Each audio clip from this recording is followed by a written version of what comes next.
Good evening বন্ধুরা, কেমন আছো তোমরা? আশা করি তোমরা সবাই খুব ভালো আছো, সুস্থ আছো এবং যে যেখানে আছো খুব হ্যাপি আছো, রাইট? তো আজকে আমি ভাবলাম যে তোমাদেরকে একটি ইম্পর্ট্যান্ট টপিকের ওপর একটু কিছু কথা বলবো। সেটা হচ্ছে অরা।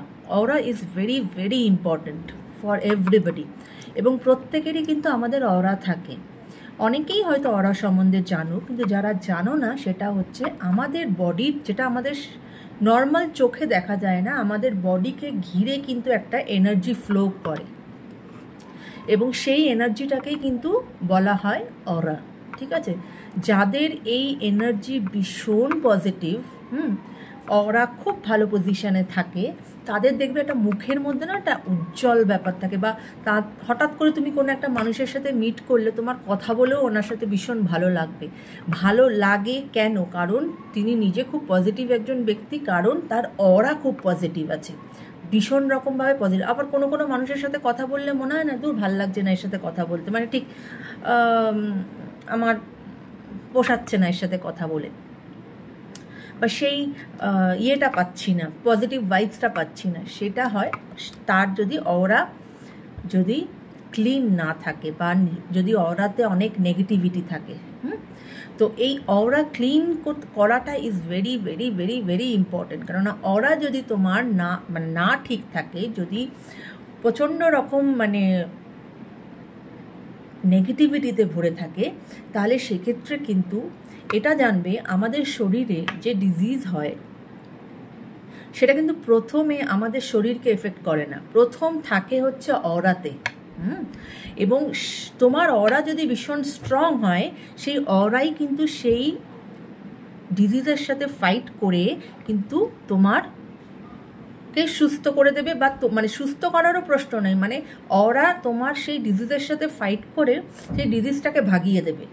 পাতি বাংলা ভাষায় ভাগিয়ে দেবে, সেটা তোমার শরীরে এন্ট্রি নিতে পারবে না। কিন্তু যদি সেটা না হয়, তাহলে ধীরে ধীরে ধীরে ধীরে যে কোনো ডিজিজ কিন্তু অরার থেকে তারপরে কিন্তু তোমার এখনকার যে ফিজিক্যাল বডি তার মধ্যে এন্ট্রি নেয়। এবং অরা যদি উইক থাকে, সেক্ষেত্রে কিন্তু তোমার এই ধরো ইভিল আই, তারপরে তোমার যে কোনো নেগেটিভ এফেক্ট, তারপরে এই সমস্ত কিছুরও কিন্তু একটা যে কোনো কারণের জন্য তোমার একটা এফেক্ট পড়লেও পড়তে পারে। যদি তোমার অরা স্ট্রং থাকে, এগুলো কিন্তু তোমাকে কিছুই এফেক্ট করবে না। তো এই জন্য অরাকে স্ট্রং করাটা আমাদের প্রত্যেকের ভীষণ দরকার। এবং এর জন্য যেটা করা দরকার সেটা হচ্ছে যে আমি তোমাদেরকে যে দুটো মেডিটেশন এর আগেই বলেছিলাম, যে ওই রামাদাসা মেডিটেশন এবং যে প্রত্যেকটা চাকরার যে ডিফারেন্ট ডিফারেন্ট সাউন্ড আছে তার যে মেডিটেশন, এই দুটোও কিন্তু করলে পরে আমাদের অরা ক্লিন হয়। এবং সব থেকে সহজ যেটা, যদি প্রত্যেক দিন করতে নাও পারো, অন্তত পক্ষে সপ্তাহে 4 দিন স্নানের জলে, সাবান দিয়ে স্নান হয়ে গেল, যা করার করে নিলে, শ্যাম্পু ট্যাম্পু যা করার হয়ে গেল, তারপরে কিছুটা জল, সেই জলের মধ্যে 1 খাবলা নুন ফেলে দাও। এবং নুনটাকে জলের মধ্যে গুলিয়ে নিয়ে সেটাকে মাথায় দিও না, মুখে দাও। মুখের থেকে নিয়ে শুরু করে তোমার পুরো বডিতে ওই জলটা দিয়ে তুমি স্নান করে বেরিয়ে আসো। ওই জলটা দেওয়ার পরে কিন্তু আর তুমি কোনো রকম অন্য কোনো জল আর নিজের গায়ে ঢালবে না।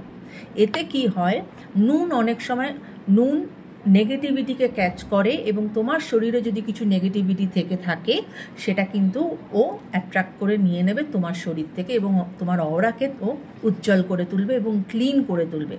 আমি যে সেজ লিভের ব্যাপারে বলেছিলাম, সেই সেজ লিভও যদি তোমরা কিনে আনো, বলেইছিলাম অ্যামাজন বা ফ্লিপকার্টে পেয়ে যাবে সেজ।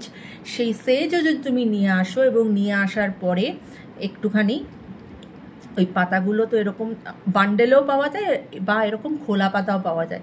তো কিছু পাতা নিয়ে যদি সেটাকে একটু মুড়িয়ে নাও, নিয়ে যদি মুখটাতে একটু আগুন দিয়ে, যেই আগুনটা নিভে গেল, যেই স্মোকটা বেরোতে শুরু করলো, তখন নিজের চারপাশে 3 বার কি 7 বার কি 5 বার ঘোরাও। সেজের দ্বারাও কিন্তু অরা ক্লিন হয়। তো এই ছিল আজকে অরার সম্বন্ধে তোমাদেরকে বলার। খুব খুব ইম্পর্টেন্ট বন্ধুরা।